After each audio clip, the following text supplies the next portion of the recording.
She was 11 years old when a powerful CEO laughed and handed her a deed to a worthless strip of dirt for $6.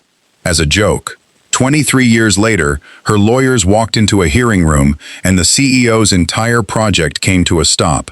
The call came on a Tuesday morning, and the lawyer on the other end was not calm. His name was Devin. He worked for one of the biggest development firms in the county, and he had been awake since 5. The project was frozen. Not delayed, frozen. 40 workers sitting on equipment. Financing window closing in 38 days. A $14 million construction phase that could not move forward because a strip of land, 12 feet wide, 340 meters long, was blocking every machine on the site. Devin said the name on the deed twice, like he was hoping it would change. It didn't. Nora set her coffee cup down and listened. She was 34 years old. She had been waiting for this call for a long time. 23 years earlier, the county extension office on Route 9 smelled like old carpet and burnt coffee, folding tables, plastic chairs. A handwritten sign taped to the wall that said property auction, lots 1 through 14. 4 local farmers in the back, a county clerk named Walt who kept checking his watch, and Vivian Caldwell. Vivian ran Caldwell Development Group. She had bought 11 parcels through that office in 6 years. She came with 2 assistants and a leather folder and moved through the room the way people do when they have never been told no. She was 44. She wore a gray blazer. She did not look at anyone she didn't need to look at. Bernard was 58. He drove a truck that made a sound on the highway like it was arguing with itself.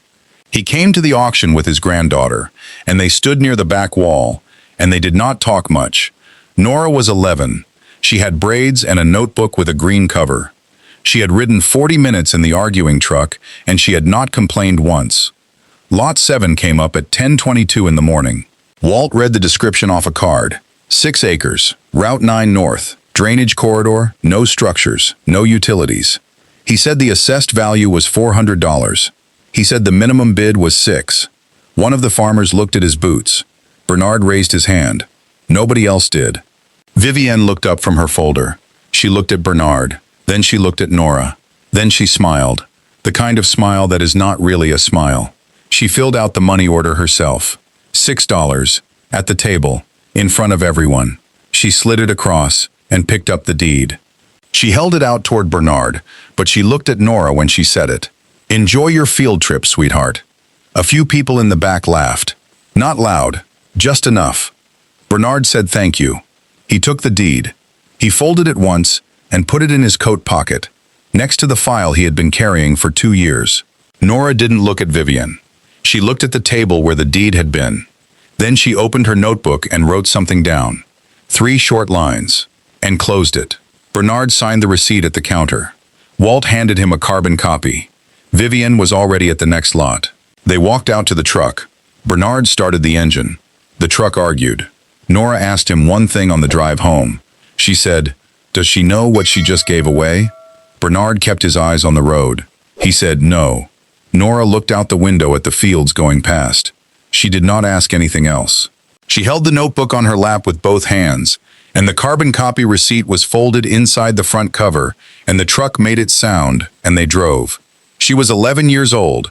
She was the only person in that room who had read the second page of the 1973 filing, and she had not told anyone what it said. If you already see where this is going, you're smarter than Vivian's entire legal team. Hit subscribe and stay with it, because the moment she finally figures it out is one you don't want to miss. A Saturday in January, a folding table in the back corner of the county records library. A single manila folder sitting open with one page sticking out at an angle. That page was dated June 14, 1973. Nora was 10 when her grandfather Bernard first brought her to the records library. She was not there because she had to be. She was there because he had asked, and she had said yes the way she always said yes to him, without knowing exactly why, but trusting that there was a reason. Bernard had a system. He tracked land parcels the way some people track the weather.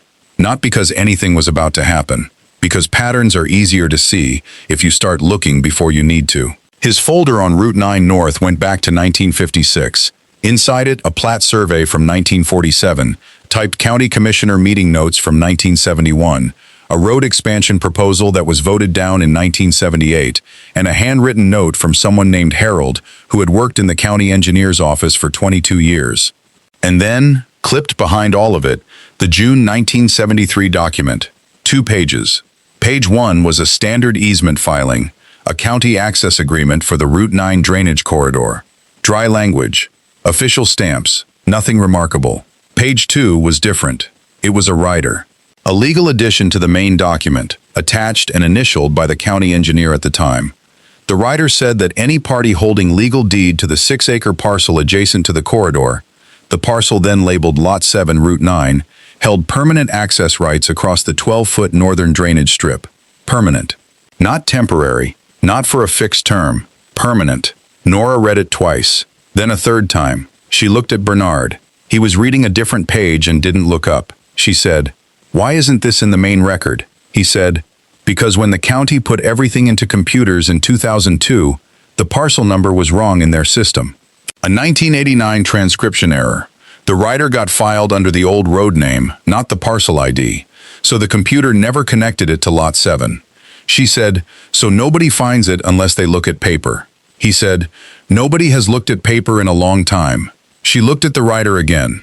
She read the access strip dimensions, 12 feet wide, 340 meters long, running along the northern edge of Lot 7, from the drainage ditch to the county maintenance road. Then she read the map attached to it. The map was small and faded and hand-drawn by someone in 1973. But it was clear enough.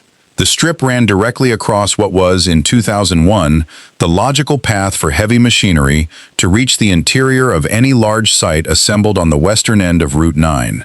Nora borrowed a pencil from Bernard. She drew the same map on the back of a napkin from his bag.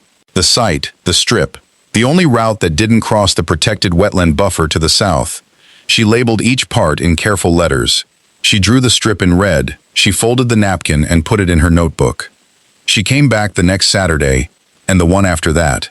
Over 14 months, she read every county commissioner meeting summary between 1971 and 1982. She found the 1978 reference, a footnote in a meeting summary about the failed road expansion. The footnote cited the 1973 easement rider by page number and called it active and in continuous legal effect. Active. She wrote that word in her notebook with a circle around it. By the following spring, a company called Caldwell Development Group had begun filing LLC paperwork in the county. The filings were public record. Between March and November of that year, 6 parcels on the western end of Route 9 changed hands. 4 of them went to Caldwell-affiliated entities. She tracked each one in her notebook. Parcel number, sale date, purchase price, acreage. The total site was assembling itself, piece by piece. Lot 7, 6 acres, 12 feet of access, $6, was the only piece Caldwell did not own. Clara found the napkin map on the kitchen table one afternoon. She looked at it for a long time. The kettle was on and starting to sound. She didn't move to get it. Nora came in from the other room and saw her standing there. Clara said, "Is this about the land you bid on?" Nora said, "Yes." Clara said, "Why does the red line matter?" Nora said, "Because without it, nothing gets in." Clara looked at the map once more. She took the kettle off. She didn't ask anything else. The next morning, there was a fresh notebook on the kitchen table. Green cover. Same as the one Nora had been carrying since she was 11. Nora picked it up and started writing in it that afternoon. In the months that followed, she watched. Survey flags appeared on the site in April. Bright orange. She drove past on a Tuesday and counted 23 of them. She wrote the number down. Fresh tire tracks in the mud near the drainage ditch in May. Heavy equipment from the tread width. She measured one with a piece of string and a ruler when nobody was there. An LLC called Route 9 Holdings filed a site development plan with the county in the fall. The plan was public record. She pulled it from the clerk's office on a Wednesday and sat in her truck in the parking lot and read it. The plan showed the equipment access route running north from the staging area, along the drainage corridor, and then through the 12-foot strip, through Lot 7, through her land. The plan did not acknowledge her ownership. It did not reference the 1973 rider. It showed the strip as if it were open county land, available to anyone. She sat in the truck for a long time. Then she opened the green notebook and wrote one line. "They don't know." She closed it, started the truck, and drove home. The trap was not set the day Bernard bid $6. It was set the day Caldwell filed a site plan for land they didn't control and didn't know they didn't control. Now all she had to do was wait. $42,000. That was the number the agent said, standing on the front porch with a clipboard and clean shoes, like he had never touched dirt in his life. His name was Thomas. He was young, maybe 28, and he smiled in a way that meant he expected the smile to work. He said he was representing a regional development group and that $42,000 for 6 acres of unused scrubland was a serious offer. He said serious twice. Nora leaned against the doorframe. She held her coffee cup with both hands. She said, "I'm not selling." Thomas kept the smile going. He said he could probably get it to 45 if she needed a day to think. She said, "I don't need a day." He wrote something on the clipboard. He said he'd be in touch. She watched him drive down the road. Then she went inside, opened the green notebook, and wrote the date, the name, the number, and one word, no. She mowed the strip twice a year, spring and fall. It took 40 minutes, and she did it herself. She paid the annual tax bill every March, $63.70. She mailed a check from the same post office every year and kept the receipts in a folder in the kitchen drawer. The markers, 4 iron pins, one at each corner of the parcel, were cleared each fall when she mowed. She checked every one with her hand, made sure they were upright, made sure they were visible. The land looked like nothing. That was the point. 15 months after Thomas drove away, a county official named Philip called. Philip had a formal voice and a careful way of talking, like every word had been checked before it left his mouth. He said the county had been approached by a development group regarding infrastructure access on Route 9. He said the county had an interest in ensuring regional development moved forward. He said community benefit once, then said it again. He said the county was prepared to make a formal acquisition offer for easement access to the northern strip. $68,000. Nora was standing in the kitchen. Clara was at the table reading. Nora said, "What's the necessity threshold for the acquisition ordinance?" A pause. Philip said it required documented proof that no alternative access existed. She said, "The site plan filed with your office last year shows an alternative route. I have a copy." Another pause. Longer. He said he'd need to review the file. She said, "Take your time." She hung up. She wrote the date and the amount in the notebook. Then she wrote, "Ordinance, no alt." Clara didn't look up from her book. She said, "Did they think you didn't read the ordinance?" Nora said, "I think they assumed." Clara turned a page. In the boardroom on the 14th floor of the Caldwell Group building, things were not going smoothly. Vivienne had spent 3 years watching her Route 9 site sit half permitted. Her lead attorney, a man named Fletcher, had made 12 calls to the county, 3 requests to the records office, and had twice asked for title searches on the strip. Each time, the search came back to the same deed holder. The same name. Vivienne said, "How does one person hold up a $14 million project?" Fletcher said, "She's not doing anything." That was the problem. Nora wasn't fighting. She wasn't filing complaints or making calls or talking to the press. She was just holding the land. And every month that passed, the financing costs climbed. Rosalind was 12 the spring. She walked the strip with her mother. It was a Saturday. Nora carried the notebook. Rosalind carried a stick and used it to push through the long grass near the drainage ditch. She said, "Why do we mow it if nobody ever sees it?" Nora said, "Because the markers need to be visible." Rosalind poked the stick into the mud near an iron pin. She said, "What happens if someone tries to use it without asking?" Nora said, "We've already talked about what happens then." Rosalind looked at the iron pin for a second.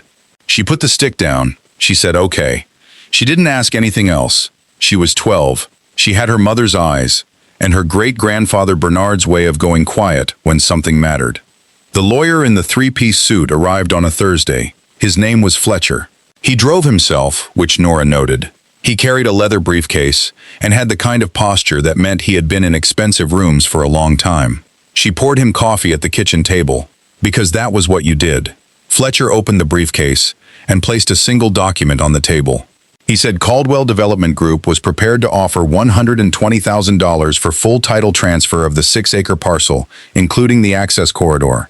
$120,000. Cash close. 30 days. Clara came in from the other room and sat down.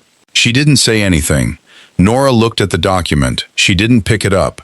She said, "I'm not selling." Fletcher said, "Ms. Vance, that's a significant offer for land that's been sitting unused since you acquired it." She said, "I use it. I mow it." Fletcher almost smiled. He said, "There may be legal options available to my client regarding right of access." She said, "If your client believed that, you wouldn't be sitting at my kitchen table." Fletcher closed the briefcase. He said he'd be in touch. She wrote in the notebook after he left. The date, his name, 120,000. And they're close. 2 months later, on a Thursday morning in October, the phone rang. Nora was standing at the counter. The number on the screen was a downtown area code she didn't recognize. She looked at it for a moment. Clara said, from across the room, "Is it them?" Nora said, "I think so." She picked up the phone. Before this gets to the part that no lawyer saw coming, hit subscribe and stay with it, because what Nora pulls out of that kitchen drawer next rewrites everything Vivian thought she owned. The voice on the phone was Fletcher, and he wasn't offering anything. He was threatening. He said Caldwell Development Group intended to file an abandonment claim on the Northern Access Strip. He said that under state quiet title law, land that had not been actively used or referenced in 40 years could be challenged as legally lapsed. He said he had already pulled the county records and that the 1973 rider had not been exercised, cited, or referenced in any transaction since it was filed. Nora listened. She said, "I'll have someone call you back." She hung up before he finished. She called Rosalind. Rosalind drove down on a Saturday. She was 31 now, and she had spent the last 6 years doing property rights law in the state capitol. She pulled into the driveway before noon and came inside without knocking, because that was how she had always come home. She sat at the kitchen table, and Nora spread everything out. The original deed to Lot 7. The copy of the 1973 rider, pulled from the records library on a Saturday morning when Nora was 12 years old, 50 cents a page on the library copier. A folder of annual tax receipts, $63.70, every year for 23 years. And the green notebook, both of them, the first one with the napkin map clipped inside the front cover. Rosalind read without talking. The kettle came on. Clara poured 3 cups. Nobody rushed. Rosalind finished. She set the last page down flat. She said, "They've got nothing," Nora said. "That's what I thought." Rosalind said, "Abandonment requires intent to abandon. Paying taxes every year is the opposite of intent. They taxed it. You paid. That's documented uninterrupted use under state law." She picked up the tax receipt folder, set it down again. She said, "I'll make the call Monday."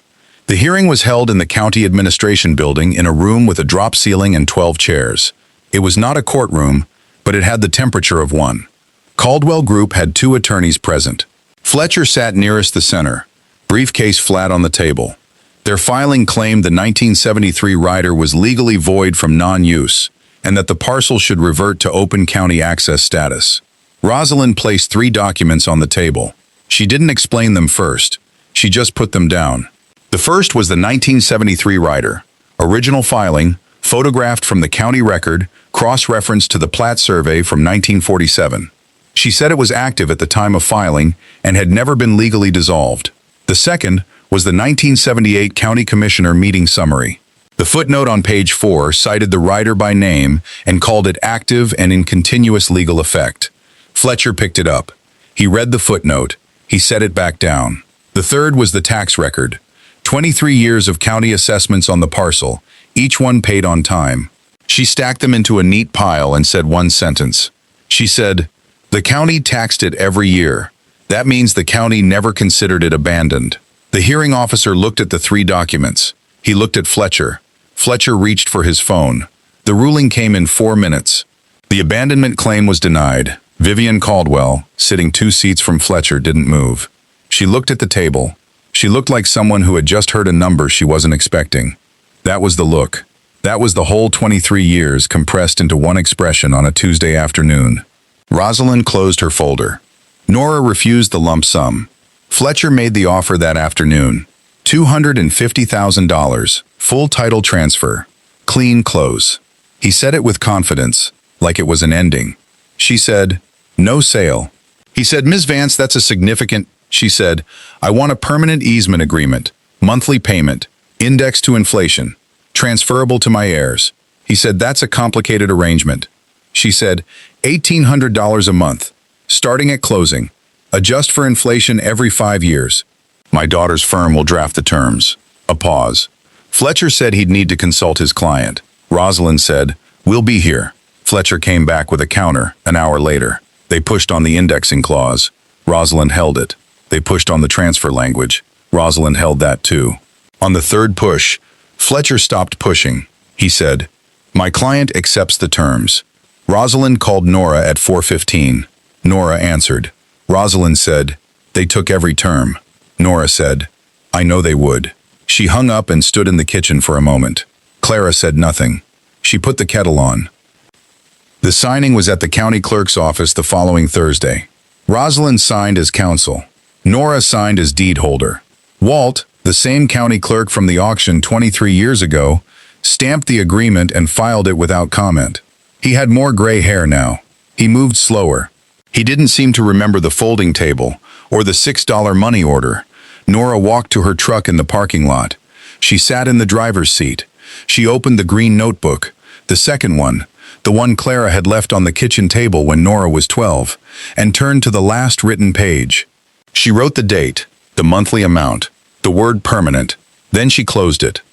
Vivian Caldwell read about the agreement in the local business brief on Friday morning. 2 paragraphs. Her attorney declined to comment. She did not comment either. The 4 farmers who had been in the back of the room at the auction 23 years ago were, by now, various degrees of retired. One of them mentioned the story to his son-in-law over dinner. His son-in-law said he vaguely remembered hearing Bernard bid $6 on a strip of nothing. The farmer said, turns out it wasn't nothing. He passed the potatoes. Some women collect power. Nora collected patience. And a $63 tax receipt every year for 23 years was worth more in that hearing room than every lawyer Vivian Caldwell had ever paid for. Would you have taken the $250,000 lump sum or held out for $1,800 a month for the rest of your life? Answer in the comments, because if you ran the numbers, you already know which one Nora chose was the smarter one.